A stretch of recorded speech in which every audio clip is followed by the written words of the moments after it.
Hey, welcome back, true believers. This is Ghastly Statements from the E2KG network here, as always, with Dave Pecci, the other member of the E2KG entertainment crew, and we are here for another episode of Correction X, our podcast covering Fox's new series on mutants, The Gifted, set in the Marvel Universe and centered around the X-Men family of fiction.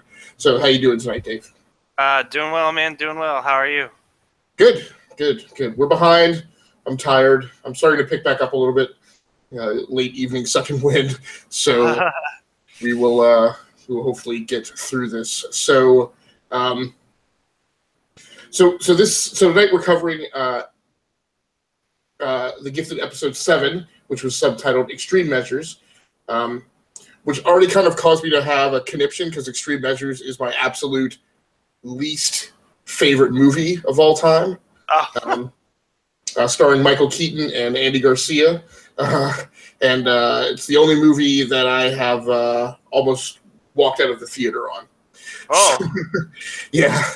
So, and it's an early '90s flick, I think, which had a lot of promise. But it was the movie that proved to me that Andy Garcia, unfortunately, as I love him as an actor, he is an incredibly strong supporting actor who, like, completes a movie for you. But I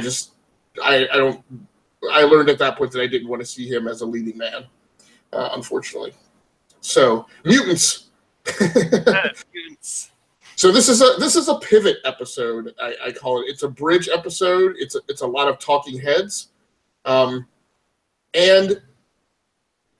look, we titled this a fan cast, right? This isn't really a review show. Number one, spoilers. We are going to talk about everything that happened in the episode with no, I assume by Saturday, because this is a series that airs on Monday.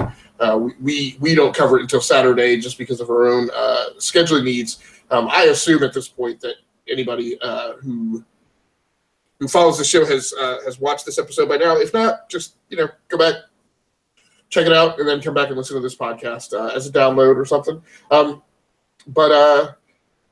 Yeah, it's a lot of talking heads, and this is an episode that caused me to start kind of trying to catalog what about this series I care about. So I'm on board with the series. I'm fine with it overall as a show, but I definitely realized this time I don't care about all of it.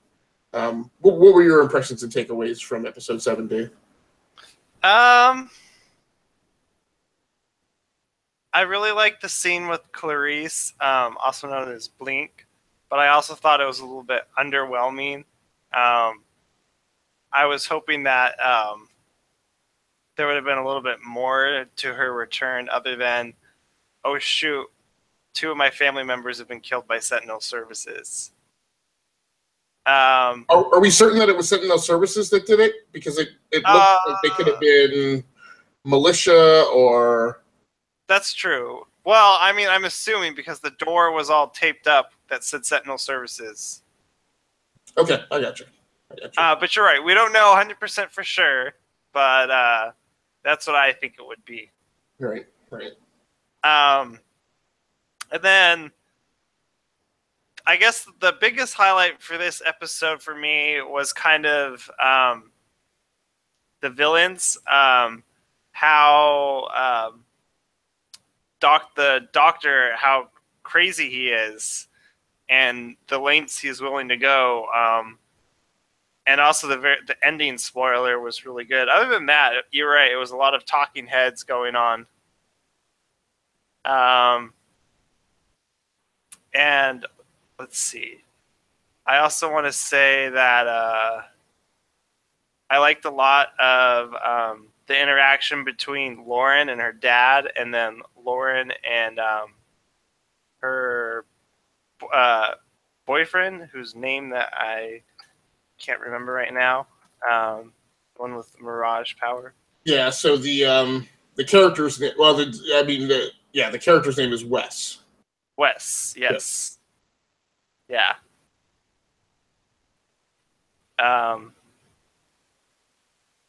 And I was kind of disappointed too by this scene where Polaris, where she kind of confronted Marcos. I just thought that was underwhelming. I was like, can there at least be like some sort of bitch slap? Like, no? Okay, fine. Jeez. You're the daughter of Magneto. Do something crazy. I don't know. But I think you're right. If anything, this was kind of like a pivot or a filler episode, and I think it was a build-up for kind of the villains. That was the highlight. So yeah, so like I said, the thing it evoked in me was I really started thinking through what plot lines, what subplots of this show do I actually care about and which ones do I not? So let's start with the whole Carmen and the cartel thing. Like, I don't really care about that subplot, right? So the sooner they get rid of it and move on, the better for me. And here's why. If she were, I feel like she's kind of being set up to kind of be like the Kingpin, but she's not. And the actress is likable enough, but there's not enough of a story and script built around her to build that up. If she were another mutant, and that was a hook, that would be more interesting, right? If you took her, and again, I'm not really a huge fan, as I've said, of them taking characters in the comics and overly twisting them or hybridizing them with some other part of the mythology. But if you took her and made her kind of an anti-Callisto, right? So she lives above ground, right? Whereas Callisto and the Morlocks lived in the subway tunnels. If you took her and put her at ground level, above ground, made her a mutant, made her have some mutant followers, but maybe not all, and made them the heads of a cartel and put them in direct conflict with the resistance, that to me would be a story, because we know full well that Marcos isn't interested in going back to her as a love interest. She doesn't pose any real threat,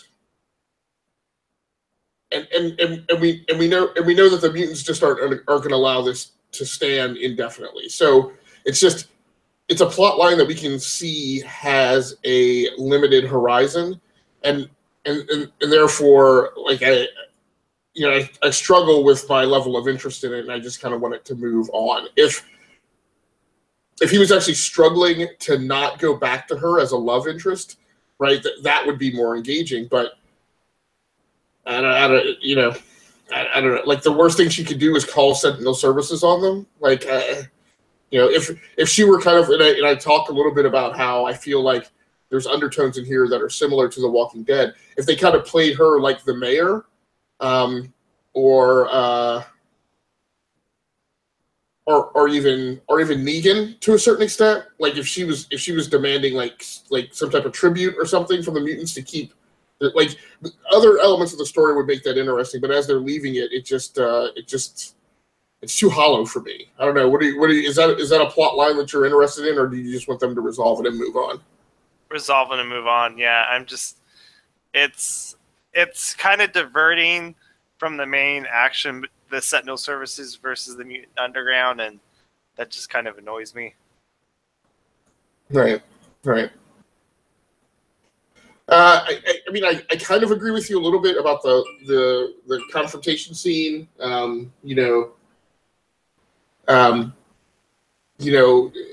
Polaris was obviously angry, but you didn't really, nothing really came of it. He was kind of busted a little too quickly, I think. I guess that was a plot device to keep the episode moving. I don't know. I mean, they had to bring it back to resolve. I mean, I guess at the end of the day, there has to be this sense of a debt that he owes for getting her out of prison, and that has to be resolved and confronted some way. My feeling is what's going to happen is that he's going to, between he and Polaris, somebody is going to basically wind up getting the cartel into some type of violent conflict, and my guess is this is going to be a debt erased by the death of Carmen. So who will probably get taken out in an assault on her compound from a rival drug gang or by the cops or something like that. But yeah, it's just I don't know. Like I said, I go back to the notion of what if she were a mutant? What if she were a mutant who, because she was paying off parts of Sentinel services, kept them from ever coming after her? Like that, there's just a few different ways that this could be handled. So I'm not as interested in it. So the scene in the I don't know in the conference room, right, where the DOJ lawyer comes in and confronts. I almost wanted to call them Shield. Confronts the Sentinel services about their actions and the awareness that they're working with Trask or Trask Industries. Now, Trask Industries exists in the movie universe. It's the guy who kind of has been out to get them the whole time, and was I guess he was the guy who was pivotal in the creation of Wolverine in the movies. And we get the reveal this episode that Reed, played by Stephen Moyer from the series name is escaping me. Is it True Blood? I think you're still muted, Dave. Oh, I know. I can't think of the name either. So I have to pull up the Gifted Wiki, actually. Right. Probably. I think it's True Blood. I haven't watched it in a very long time. So we get to reveal this episode that Reed's father worked for Trask for 35 years. And clearly what we're building up to is that Reed's father is still going to be alive. We've seen the mother. I think she's mentioned that she hasn't spoken to the father in years. So I think what we're getting ready for in the season finale is the appearance of... the name, by the way, it's Garrett Dillahunt. So he's the doctor. Yeah. But no, I was talking about Reed, Stephen Moyer, who plays... I think he played the principal vampire in True Blood. Opposite Anna Paquin. So I think we're clearly going to get the arrival of Reed's father, who is probably clearly going to be played by some notable actor. Otherwise, there wouldn't be this big of a build-up. Which is Raymond J. Barry. So they've already cast that actor?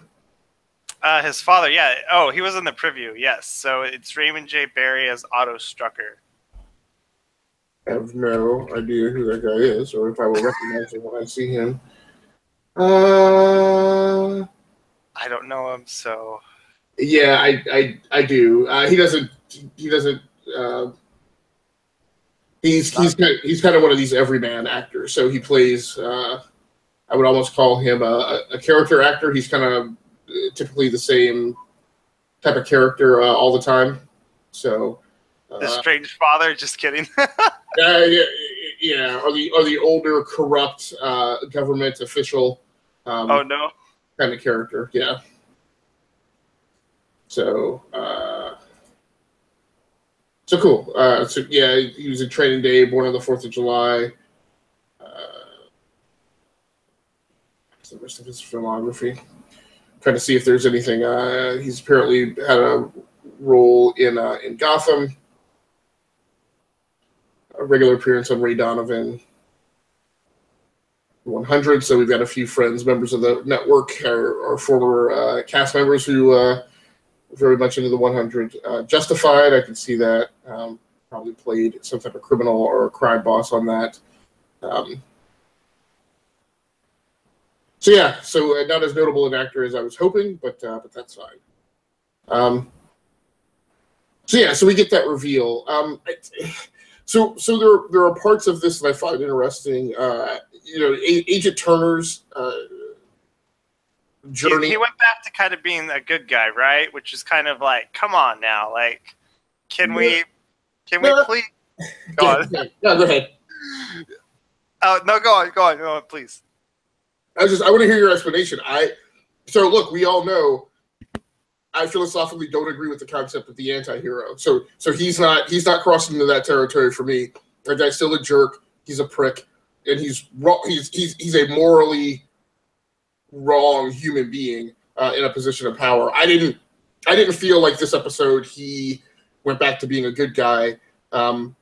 He is allowing himself to continue to be twisted up more and more by Dr. Campbell, because he knows damn well what happened to that lawyer, and he, did, he put up a mock fight, but at the end of the day, we know very well he wasn't going to roll over and not do what the doctor asked him to. So, I did like the scripting of the lawyer's line, when he told her that he was trying to describe the mutants as terrorists. She was like, that's the same thing people said about the Catholics and other races and other people who have attempted genocide or pathological racism. So I thought that was a neat line. That is a scene that I actually wish had been allowed to develop further in terms of dialogue, and to see some verbal sparring and back and forth, to see the opposing ideologies within the fictional government of this time. So that was actually a little disappointing how quickly they kind of wrapped it and moved on. Yeah, I definitely agree. It just kind of felt it felt really pushed along for sure. And I don't know, even like the ending, I guess second to the ending scene where they walk into this room, and I'm expecting there to be like some well-known like mutant in there that they're gonna, put undercover. I'm expecting, oh shoot, are they gonna have somebody like, a demented Cyclops or something? But no, it's just there's a bunch of people, and maybe somebody is well-known in there, but they don't even tell us that. So that was kind of disappointing. Yeah, it was that scene is weird because number one, so they're all wearing tanked up white T-shirts, which is Wolverine's signature look. So that kind of threw me for a loop there. I was like, are they trying to say something? Or these? And maybe what they were saying was they were trying to all say that these are all Weapon X's, right? These are all like government transformed and trained mutants. These are all what we had hoped Wolverine would be. But he was too mentally strong for it. So that's possibly what they were trying to indicate. The other thing is, and I get that, mutants are all, mutants are, I'll call them more your general population mutants, are not all the beautiful people of Hollywood, right? They're not all like super tight abs, like your, I guess what I would call your movie tier 1 mutants, like your Wolverines, your Psylocke. All those people are cast as like the beautiful people of Hollywood. Still, I'm expecting if you're assembling a mutant spec ops covert spy force, that they look a little bit more than the average guy. Like that was very much a room full of average people, who were not even all in like actor level physical shape. So it was interesting. That they went about it that way. It was a little tough to get a read on what that scene was supposed to be showing, but I definitely picked up on the Wolverine vibe. I don't know, any more takeaways from that walk-in scene? No, nothing more that I really picked up from that. Just that, I mean, at the very least, I was kind of expecting, is it going to be Pulse? Because that would be like a good one, to think, hey guys, I'm cured, like I can help you out now. And they wouldn't know the better, but instead, here's a bunch of random people that we might throw in there. Right. What I really liked about this episode is we finally got to, Sage, the mutant who is kind of, I feel like she is the, she takes a lot to me from characters of the DC universe. Like she's a little bit Oracle. She's a little bit kind of Tim Drake with his approach to computers. So she had the largest speaking part that she's had in any of the episodes to date. I really like her character. I love how she injects this notion of the logical and a certain degree of mathematical purity into the conversations. She's kind of like their Vulcan a little, but she's more complex than that. I actually really hope. I mean, I like what I'm seeing of Dreamer as well. I liked this episode that that Polaris took her to shake down the cartel to find out if Marcos was there. I liked that Dreamer had. I liked her. She's so often seen as being manipulative and being torn up emotionally and conflicted about that. It was nice seeing her in a purely tactical situation where she's like in kind of combat mode as far as her powers are concerned. So I did like what I saw of her this episode, but I really liked what I saw of Sage, and I really would like to see more of that character kind of working from and see her working from that that command post kind of thing where she's where it's like within that caged room with all her computers, it's kind of like the Batcave, right? So I would like to see more of that. And it was also interesting to see a connection building between her and Reed working together. I would kind of like that to become, her role kind of makes her the Resistance's Cisco, or any of these other characters that we see. Cisco, Felicity. I'm forgetting who the one is on Supergirl now. It was I know it's the guy whose dad's the toy master. I forget his name. Yeah, I'm forgetting his name now because I haven't gotten back to keeping up with the CW series this season because there are just too many names. So yeah, I dropped watching none of these CW ones because I was like, sad. Yeah. So I don't know what else. What else did you pick up on this episode? We're a little. I'm definitely going off script because I watched this episode at the last minute. I actually watched it on my Nintendo 3DS. Oh, okay. 3DS XL, which I think is the first time that I've actually used Hulu on that. I've also been playing my Nintendo Switch all day, and it's as I pulled out. So I charged the 3DS late afternoon. And then pulled it up kind of mid-evening to watch the episode and preps for the show. And while I love playing on the Switch, it was just kind of funny that my 3DS XL actually does more than my Nintendo Switch does, just because of their different lineage. So, yeah. Oh. No, go ahead. For this episode, I mean, I actually want to kind of detract from that article that I found. It looks like that we're going to see our first psychic or telepathic mutant coming up. So I sent you that article. Skyler Samuels, which I'm not a movie person, other than reading this article, what she's been in. Scream Queens, American Horror Story. Okay. So she's been on some of the bigger and more notable drama action-y things of late that have been on major cable channels. So American Horror Story has got a lot of critical acclaim. Scream Queens, I think, did surprisingly well. If it's the same series that I'm thinking about, so. Go on. Yeah, it's always interesting to me that Fox seems locked into this notion of constantly casting or recasting and reinventing and platforming off of the Jean Grey icon or archetype. Just like, it'd be okay to cast a guy telepathic. Now you said you said that she's the first telepathic, the first psychic. I don't know. I mean, we don't know the origin of Andy yet. Yeah, I mean, either of the Strucker kids could just be extreme telekinetics, and that may be the manifestation of their power. So that's kind of waiting. The jury's kind of out on that. Yeah, Scream Queens was a weird Fox show. trying to think if she has been. What did they say when she's showing up?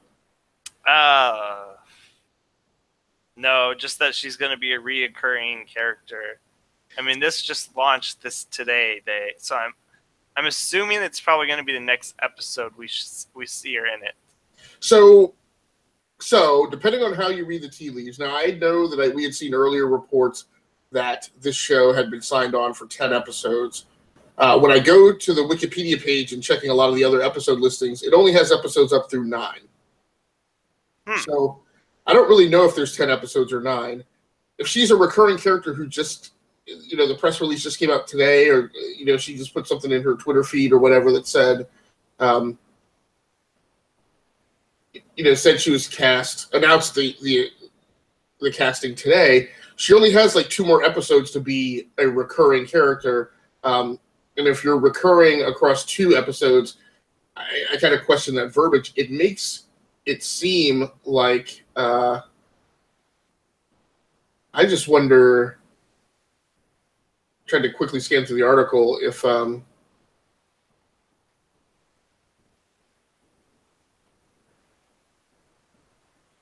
Samuels will play a refugee mutant with telepathic abilities and a mysterious past, which is really the only line. It's really like the only line in a 15-line post. That matters. that says anything about her. The rest of the preceding paragraph and the paragraph after is all like filler. So, yeah. I found another article that talked about possible which mutant could she be. Right. It could be one of the main ones like Jean Grey, Emma Frost, which either of those I could see with blonde hair. I don't see her being a younger Psylocke. That would, no. No, what I could see her being is one of the daughter variants of Jean Grey. Okay, like Prestige, right? I don't know their name. Like, is it Madeline Pryor, one of the children of Jean Grey? I don't remember. The one that's like really popular in the comics though is Prestige, and that would be really cool, because Prestige is really powerful, and but other mentions somebody says is Stepford Cuckoo's Karma. Or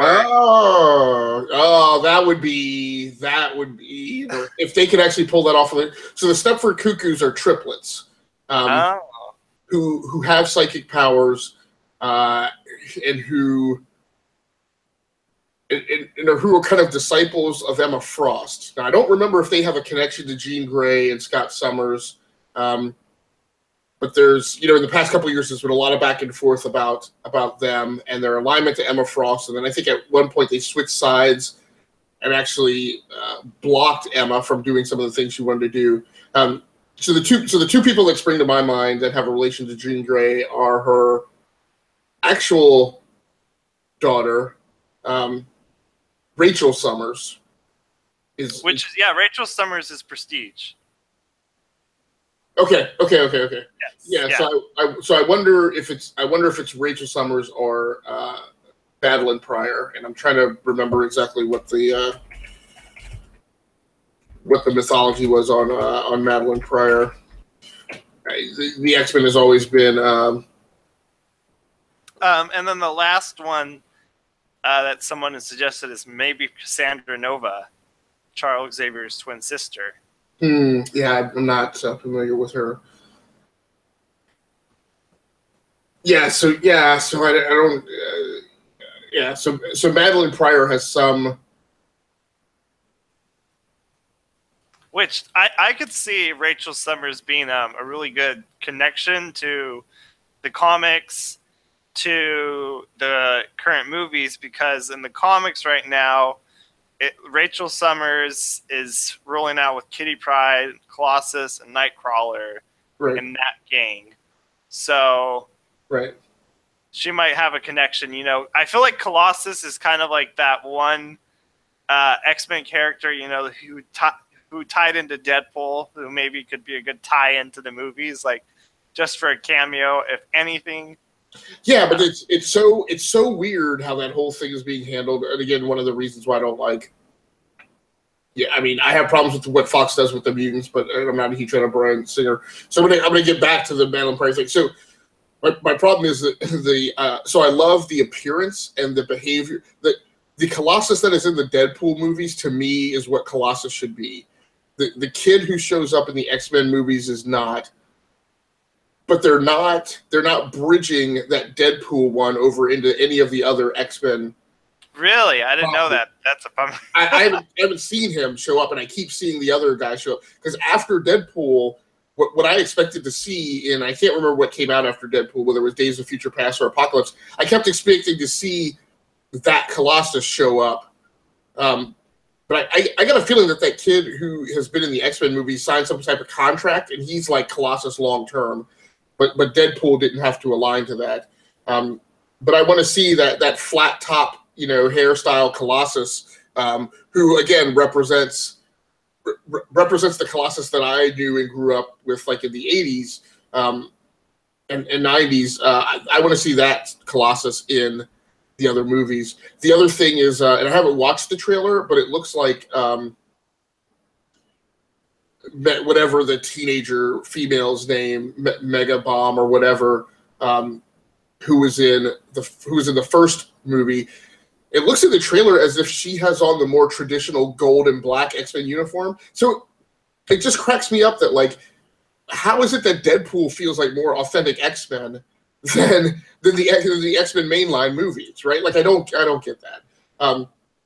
But yeah, reading back up on Madeline Pryor, because my relationship with her in the comics was very sporadic, so I never really got a grip on where her place is in mythology. But she actually married Scott Summers at some point, and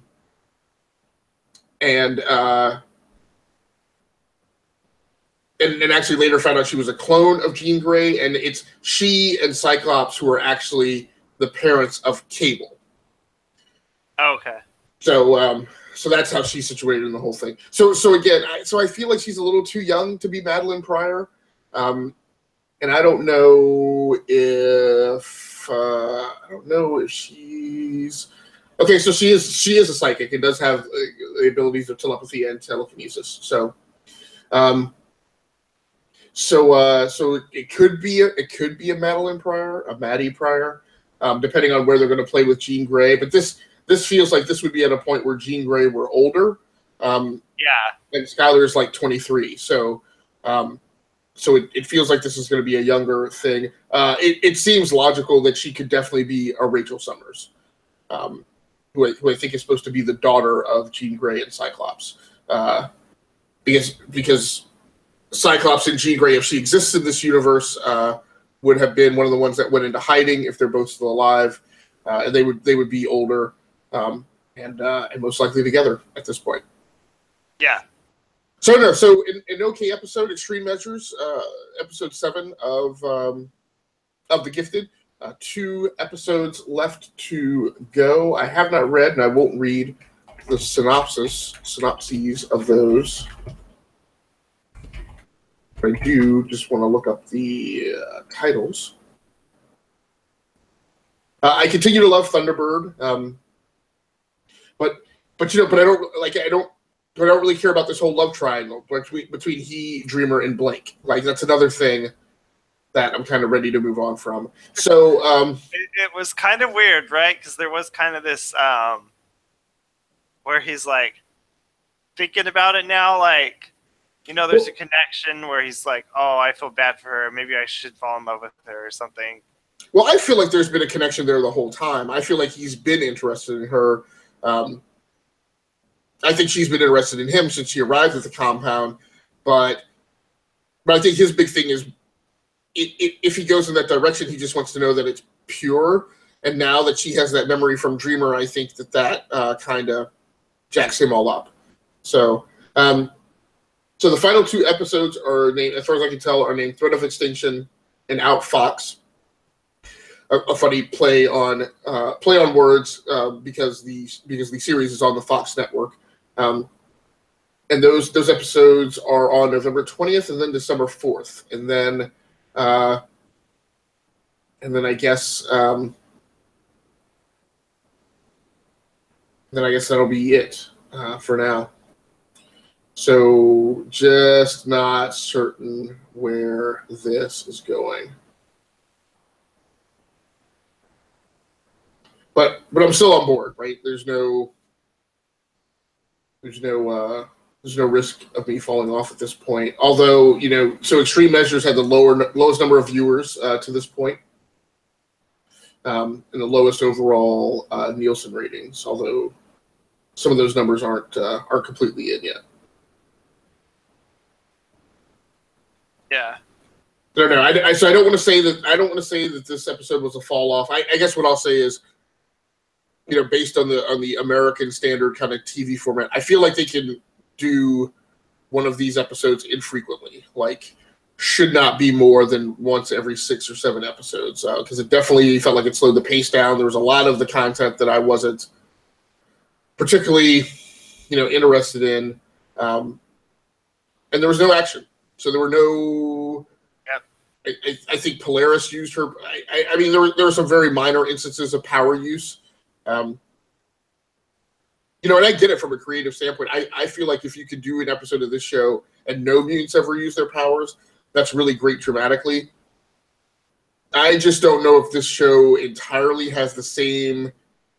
Look, we both mentioned that we've fallen off the CW series, but I will readily admit to the dramatic chops of the cast of The Flash, right? Like, this is not that cast. Not to take anything away from them. Maybe they just haven't been doing it at that time. Maybe they run a much greater varied gamut of generation stratification.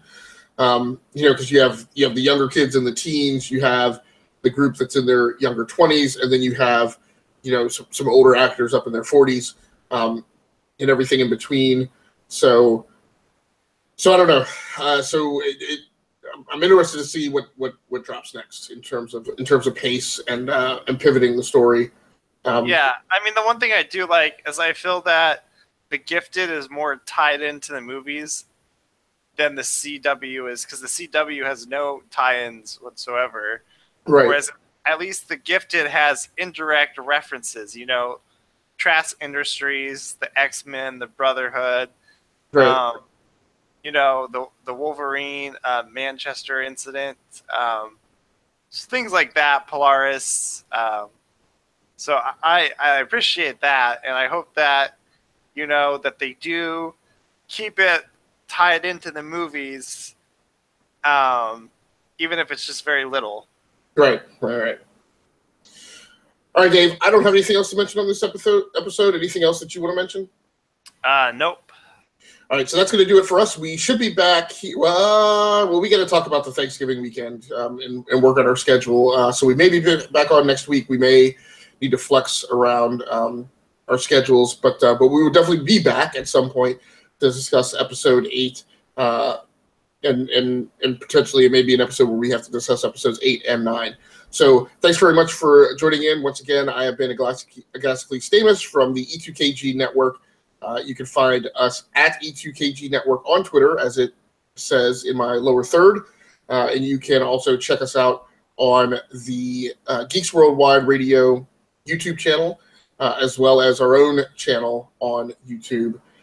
That's going to do it for us. Tune in either next week or the week after. Keep an eye out on the Twitter feed to see exactly when we're going to be back on.